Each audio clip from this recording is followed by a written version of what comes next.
जय श्री कृष्ण। आज हम श्रीमद् भागवत पुराण का एक बड़ा प्यारा सा छोटा सा प्रसंग करेंगे कि धरती के जीवों ने वैकुंठ जाने से ही मना कर दिया। क्यों? ये सुनिए आप।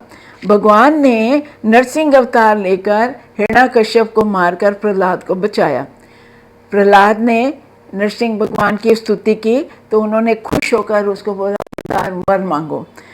प्रहलाद ने क्या कहा? प्रहलाद हाथ जोड़कर कहा, संसार के लोग बड़े कुकर्म करते हैं, उनका अधर्म अपनी दया से छुड़ा दीजिए और उनको अपने साथ वैकुंठ ले जाइए। प्रहलाद क्या कहते हैं?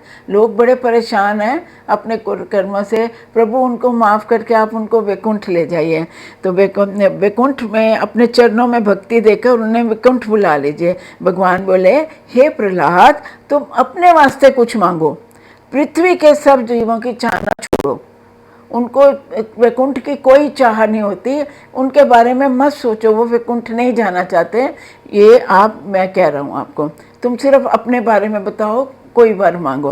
प्रहलाद ने कहा, प्रभु संसार में ऐसा कौन सा मूर्ख होगा जो वैकुंठ नहीं जाना चाहेगा? आप सिर्फ मेरे को बहका रहे हो क्योंकि आप वैकुंठ देना ही नहीं चाहते लोगों को, इसीलिए आप मेरे को कहते हो कि लोग ही नहीं जाना चाहते वैकुंठ में।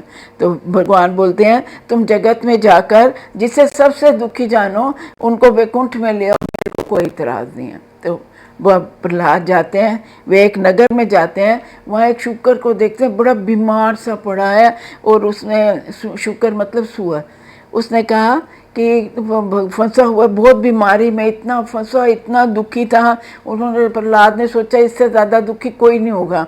उसने कहा उसे, तू यहाँ रहकर इतना दुख उठाता, चल तू मेरे साथ वैकुंठ चल, वहाँ तुझे बड़ा सुख मिलेगा। तो उसे वैकुंठ का सुख बताए। वो कहता है वहाँ वैकुंठ में क्या सुख है? तो प्रहलाद उनको सारे सुख बताते हैं, जैसे यहाँ दुख भोगते हो वहाँ दुख नहीं, सारे सुखों का वर्णन देते हैं। तो वो शुकर क्या बोलता है, मैं अकेला नहीं चल सकता, तुम अगर मेरे परिवार समेत मेरे को ले जाओगे तो मैं चलूँगा। प्रहलाद कहते हैं ठीक है, जाओ तुम अपने नरसिंह भगवान से पूछ के आओ, क्या वो मेरे परिवार से मेरे को वैकुंठ में आने देंगे? तो प्रहलाद वैकुंठ नरसिंह भगवान से बोलते हैं, ऐसे एक शुकर मिला, आप बताइए। वो कहते हैं हाँ हाँ ले आ, पूरे परिवार को ले आ। तो प्रहलाद जाता है, वो कहता है ठीक है, आप पूरे परिवार के साथ चलो।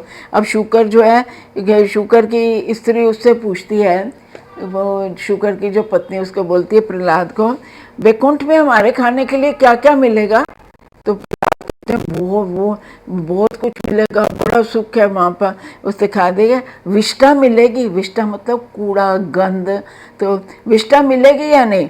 प्रहलाद कहते हैं नरक में नहीं जा रहे हो तुम, वैकुंठ में जा रहे हो, वहाँ अच्छी अच्छी चीज़ें मिलेंगी, ये विष्ठा विष्ठा कुछ गंदा खाना नहीं वहाँ मिलेगा, भोजन अच्छे अच्छे खाने मिलेंगे तुमको। शुक्र और शुक्री आपस में सलाह करते हैं कि विष्ठा तो मिलेगी नहीं, क्या करेंगे? विष्ठा तो मिलेगी नहीं, क्या करेंगे? हमने क्या करना है अच्छे खानों का? तो वो शुक्र शुक्री आपस सलाह करके कहते हैं, अगर वहाँ विष्ठा नहीं मिलनी तो हम नहीं जा रहे वैकुंठ में, हमको यहीं पर ही सुख है जहाँ हम रह रहे हैं। हम तो बस कूड़ा करकट, वहाँ गंद नहीं मिलेगा तो हम नहीं जाएंगे, हम तो गंद में ही सुखी हैं, हम लोग वैकुंठ नहीं जाएंगे। प्रहलाद ने कहा, तुम कैसे मूर्ख हो, मैं तुमको वैकुंठ लेके जा रहा हूँ और तुम जाने से इनकार कर रहे हो। ये सुनकर शुक्र उसको खूब जोर से घूरता है, तुम चले जाओ जहाँ से हमने कहा ना, हमने वैकुंठ नहीं जाना क्योंकि वहाँ विष्ठा वगैरह नहीं मिलती खाने को, हमको नहीं चाहिए अच्छे अच्छे खाने।